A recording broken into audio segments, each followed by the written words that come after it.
하나님이여 나를 판단하시되 경건하지 아니한 나라에 대하여 내 송사를 변호하시며 간사하고 불의한 자에게서 나를 건지소서.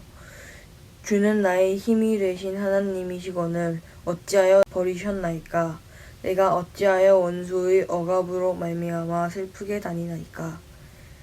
주의 빛과 주의 진리를 보내시어 나를 인도하시고 주의 거룩한 산과 주께서 계시는 곳에 이르게 하소서.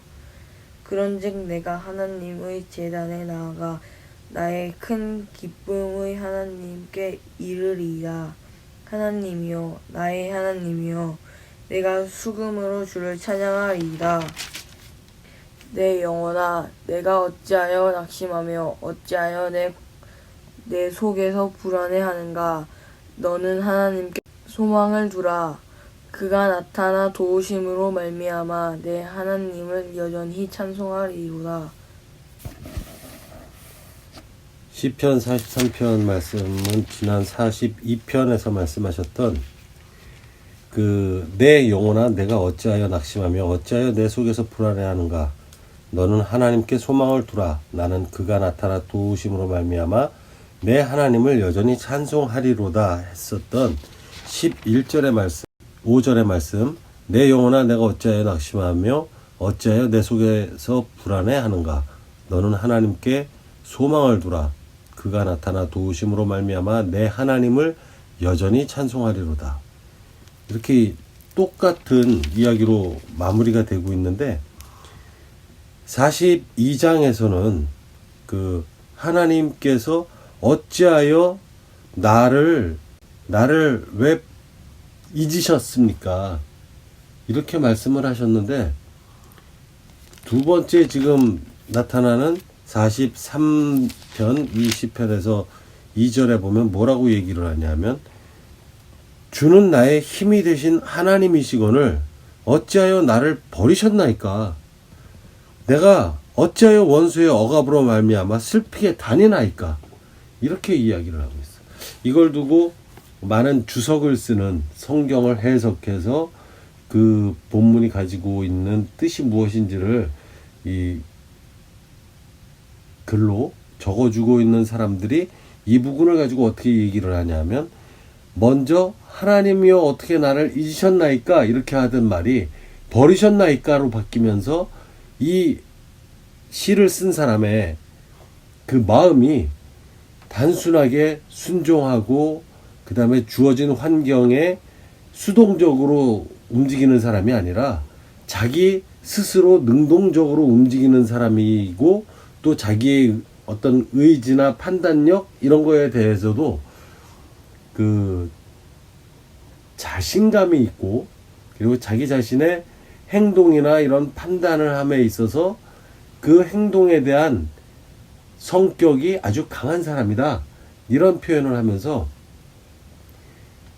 순종적으로 하나님 왜 저를 잊으셨습니까? 이렇게 이야기하는 수준을 넘어서 왜 버리셨나이까? 이렇게 이야기를 하는 이 단어를 어떤 단어를 썼냐면 하나님께서 덥지도 않고 뜨겁지도 않은 라오디게아 교회의 그 교회를 버렸다 할 때 내쳐버렸다 이런 표현을 할 때 쓰는 단어와 똑같은 단어를 씀으로써 나를 아주 형편없는 존재로 내 동댕이 쳤습니까? 이런 식으로 따지고 덤비는 스타일의 그런 언어를 지금 구사를 하고 있다.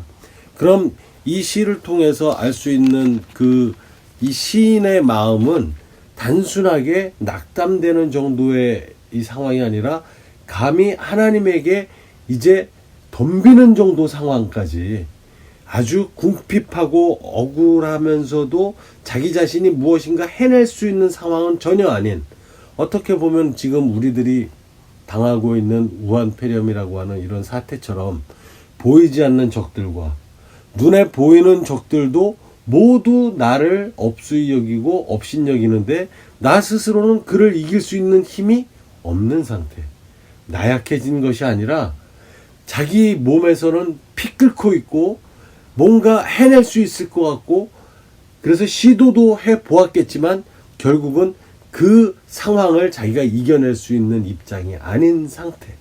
이런 상태에 있는 이 저자가 하나님에게 하나님 왜 잊으셨어요? 라고 고분하게 이렇게 얘기했었던 상황이 더욱더 악화가 돼서 좋아지기는커녕 더 나빠지면서 오히려 이제 하나님한테 좋은 언어를 가지고 하나님 어찌하여 저를 잊으셨습니까? 이렇게 이야기하던 마음이 조금도 여유가 없어지다 보니 이제 왜 나를 버리셨습니까? 이러면서 따지고 드는 스타일까지 갔는데도 불구하고 마지막에 가서는 내 영혼아, 내가 어찌하여 낙심하고 어찌해서 내 속에서 내가 불안해하는가? 너는 하나님께 소망을 두라. 기대하라. 하나님을 의지하라. 이 이야기를 자기 스스로가 자기 자신에게 다시 한번 또 이야기를 함으로써 앞에서는 그렇게 강하게 이야기했었던 그러한 형편에서 벗어나는 길은 역시 하나님 외에는 길이 없습니다라고 하는 그 상황에 대한 올바른 자기 자신의 판단을 하나님 앞에 다시 나타내 보임으로써 내가 살아나야 하나님께 찬양을 드릴 수 있지 않겠습니까? 이 이야기는 자기 자신이 지금 자기 자신조차도 돌보기가 너무 어렵다 보니까 내가 하나님에게 어떤 인간으로서의 정성을 보여주는 행위조차도 할 여유가 없는 상태입니다.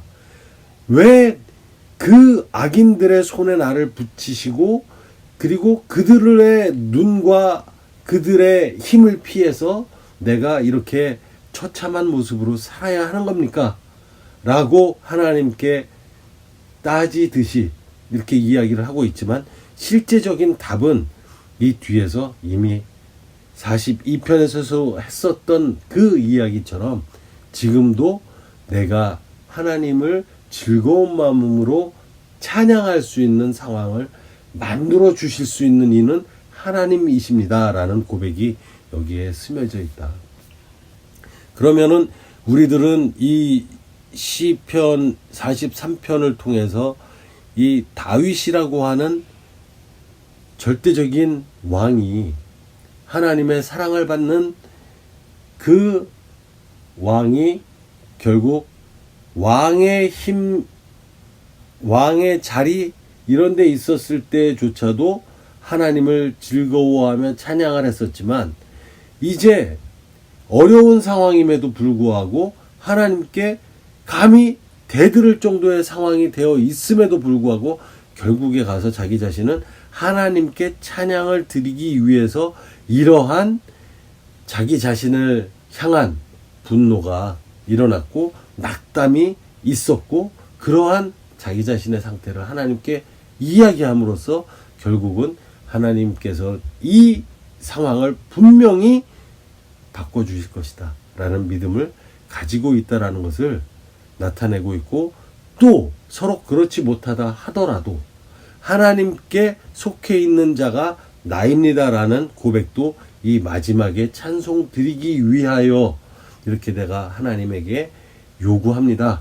이러한 뜻을 나타내고 있다라는 것을 보면서 우리들은 이 우한폐렴 이것이 단순히 가까운 중국에서 발생된 이 이야기가 중국에서 그칠 줄 알았는데 그것이 비행기를 타고 바람을 타고 배를 타고 우리나라로 넘어왔고 그 다음에 넘어온 그 세균 때문에 우리나라만 이제 고통을 또 크게 받겠구나라고 걱정을 했었지만 벌써 한 달이 지나는 사이에 전 세계적으로 퍼져서 뭐 우리나라에서 지금 발생되어서 알고 있는 정보보다 더 많은 정보로 많은 사람이 더 죽었다라는 소식도 들리고 있고 그리고 우리보다 선진국이라고 하는 나라조차도 우리보다 형편없는 상황을 당하고 있는 그런 입장을 놓고 보면 어떤 면에서는 우리나라가 선진국이든 아니든 상관없이 그러한 선진국이라고 불리우는 나라보다는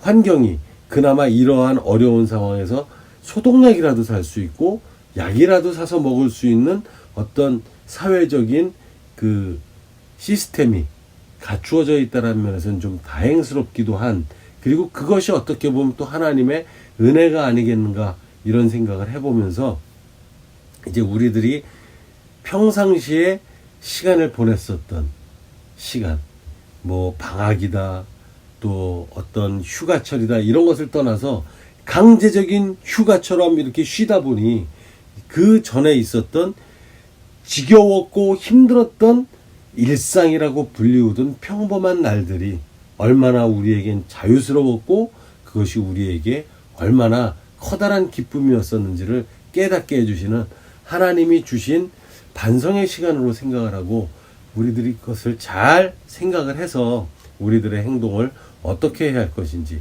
그리고 서로 내일 죽는 한이 생긴다 하더라도 지금 우리는 하나님을 어떻게 섬기고 어떻게 찬양을 해야 할지, 내가 사는 모습으로 찬양을 드려야 하는 것이지, 어떤 교회라는 건물에 모여서 찬양을 드리고 찬송가를 부리는 것이 하나님을 찬양하는 것이 아니라, 하나님이 사랑한 백성을 하나님의 말씀으로 살아갈 수 있도록 도와주는 것이 오히려 하나님을 향한 찬양이다. 이러한 것을 깨달아가고 있습니다. 우리 성도님들께서도 그러한 하나님을 찬양하는 방법이 노래를 하는 것이 찬양이 아니다라고 하는 것, 그리고 하나님을 함께 살아가는 삶을 내가 살아감으로써 진지한 하루하루가 되는 것이고, 그 진지한 하루하루가 바로 하나님을 찬양하는 생활로 연결되어서 결국은 하나님을 찬양 드리는 삶을 살아가는 성도로 살아간다라는 것을 잊지 않았으면 좋겠습니다.